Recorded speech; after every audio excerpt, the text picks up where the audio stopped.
So from time to time, I get in low moods. I have been overall kind of an anxious person my entire life. My mom called me as a kid and also continues to call me sometimes a worrywart, which is gross sounding, but it's true. I tend to be the type of person who worries, but these books that I'm going to tell you about have really helped me to be calmer, to be more optimistic, and to just have a better life, quite frankly, because who likes to be down in the dumps?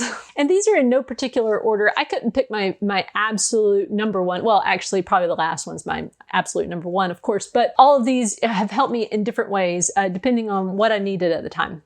So the first book is How to Stop Worrying and Start Living, and it's by Dale Carnegie. So this book is great because he gives really practical techniques to stop worrying. He talks about various people that have dealt with worry and how they overcame it.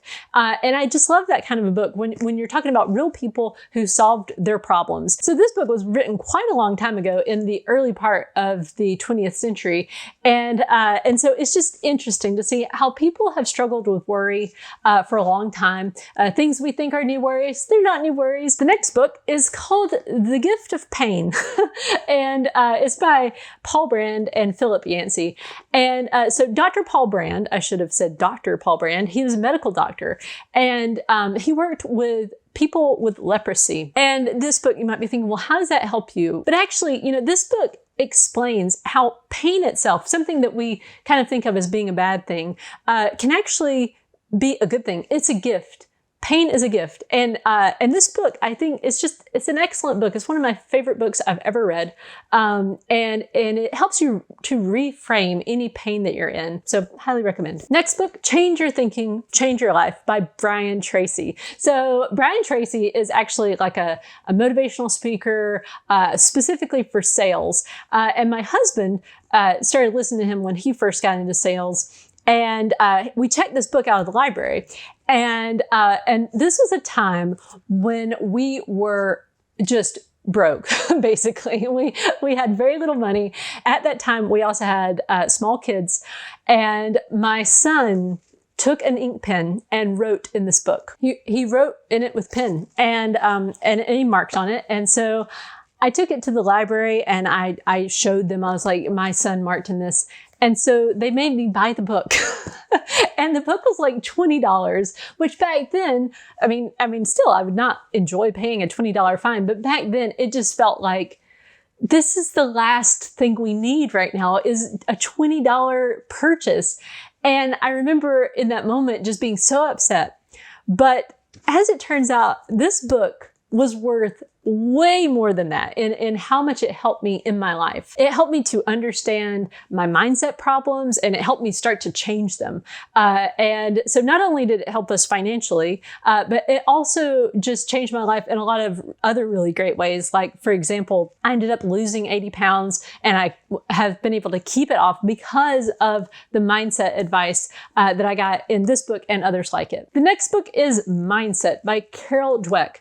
And this book is great because it does away with so many myths we kind of have in our head, kind of like, well, I'm however old and I haven't done this thing that I always wanted to do. And so now it's too late, or I just don't have the talent. And she exposes that as just, the wrong kind of mindset, that you really can change your mindset. You can learn things. Even if you feel like you're past your prime, you can still learn. It's never too late.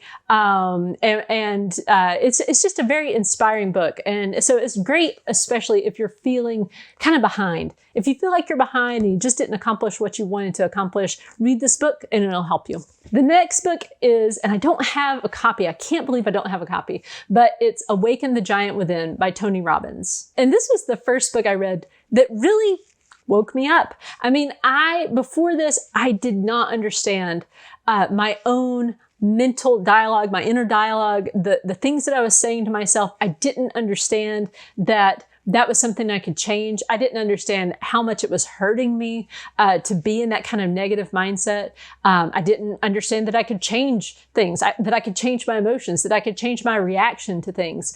And so that book was fantastic. The next book is Grit, and this is by Angela Duckworth. And this book is great because it explains how important it is to be stubborn, to be gritty, to not give up. It's so easy to give up, especially in our culture right now. It just feels like that's just like this thing, like what's the point? What's the use? There's this nihilism that's kind of just everywhere.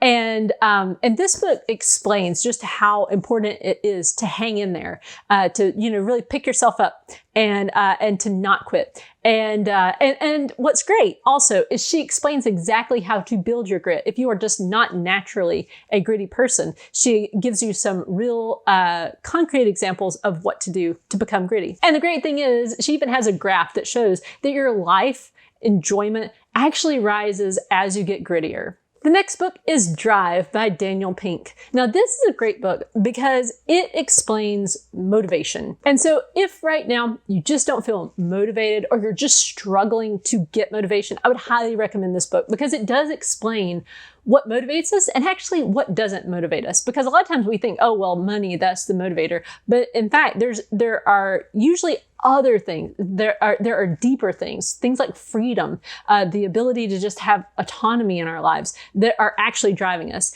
And when you understand that, then you can start to motivate yourself better. The next book is 12 Rules for Life by Dr. Jordan Peterson. One of my favorite books of all time. It is dense. It is long. I mean, it's got a lot of big words in it, but it's fantastic. The 12 rules are just 12 really good rules for your life. And if you follow them, it will help you not be depressed. And so I highly recommend that if you're depressed, go read this book. The next book is The Power of Positive Thinking. Another classic book. It is about positive thinking. And yes, there are criticisms of this book, but there are practical things that this book tells you to do. Things that seem obvious, right? Thinking peaceful thoughts and actually being peaceful. Just, like paying attention to what is upsetting you and why are you doing those things? If you start to notice your reaction to things, like if you notice every time you go on Facebook, you get upset and you just keep going on Facebook, well, at that point, then you're choosing to upset yourself. So this book does have some practical advice that I think is helpful. And the last one is the Bible. This is definitely my favorite one. It's definitely the thing that makes me the least anxious of all, because first of all, it tells us that we win in the end. So it's no big deal. Like all this stuff that worries us on a day-to-day basis. And Jesus says, don't worry. He literally says, don't think about tomorrow. Don't be anxious. And again, it shows that these things that we worry about, they're not new. There's nothing new under the sun. From the beginning of time, of human history, we've worried about things. We've messed up. We've worried. We've been anxious. And in the end, God says, don't worry. So there you have it. 10 books that have helped me to worry less, to get into a better mood if I'm feeling down, and overall to have a better life. I hope that you found them helpful. And if you have recommendations of books that have helped you through dark times, please leave them in the comments below. Thank you so much for watching. And if you'd like to see more videos like this, be sure to subscribe.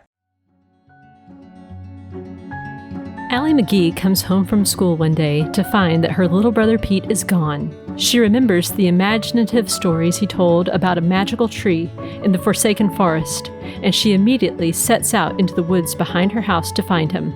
She begins to realize his stories were true when she finds the enchanted tree and is transported to a different world, only to discover that Pete's been kidnapped by the wicked King Olshek. She must go on a dangerous journey to the land of Hinnom to get to the castle where her brother is being held captive. Will Allie be able to save her brother? Or will she too be taken prisoner in Olshek's castle?